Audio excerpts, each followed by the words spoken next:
their efforts to detain and deport illegal immigrants in America's largest cities. He's calling for the single largest mass deportation in history.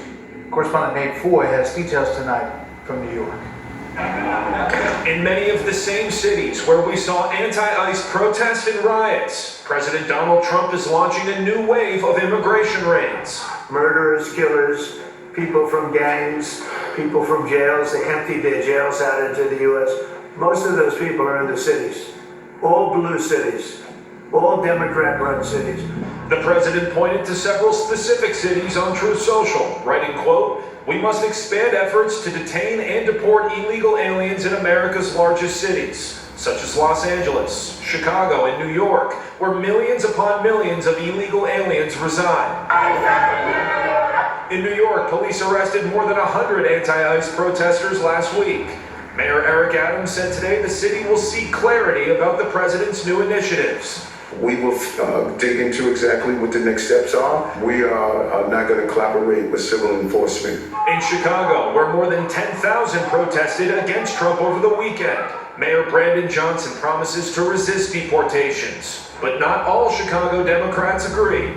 We have 60,000 migrant asylum seekers who are here in the city of Chicago alone, 2,000 of which Tom Homan has said have been vetted by the previous administration and found to be criminal, dangerous, both to our communities and to our country. Los Angeles Mayor Karen Bass blames Trump for creating a culture of fear. You have people that won't come out of their house because they don't want to buy groceries. So all of this has created a feeling of fear and terror around our city.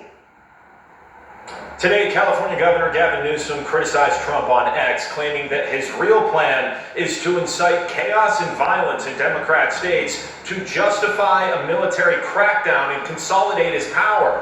Newsom said it's unlawful and he won't allow it. Brett? Nate Foy in Manhattan tonight. Nate, thanks. There's new information tonight about the dissension within the Democratic Party. One of its top leaders is quitting her post at the Democratic National Committee in just the latest defection as Democrats try to find an identity and a voice. Here's correspondent Madeline Rivera. In the latest sign of divide within the Democratic Party, the president of the American Federation of Teachers, Randi Weingarten, says she's leaving her post at the Democratic National Committee after 23 years. A letter obtained by Politico shows Weingarten rejecting an offer to stay as an at-large member June 5th. She points to disagreements with DNC Chair Ken Martin, saying, "I appear to be out of step with the leadership you are forging, and I do not want to be the one who keeps questioning why we are not enlarging our tent and actively trying to engage more and more of our communities." Weingarten has pushed for a change in the party's approach after the Democrats' 2024 election losses. No one is going to save us but ourselves, but it takes courage. Weingarten backed Martin's opponent, outgoing Wisconsin Democratic Party Chair Ben Wickler, in the DNC chair race earlier this year. After winning, Martin promised to unite the party. We have one team. One team. That's right. The Democratic Party.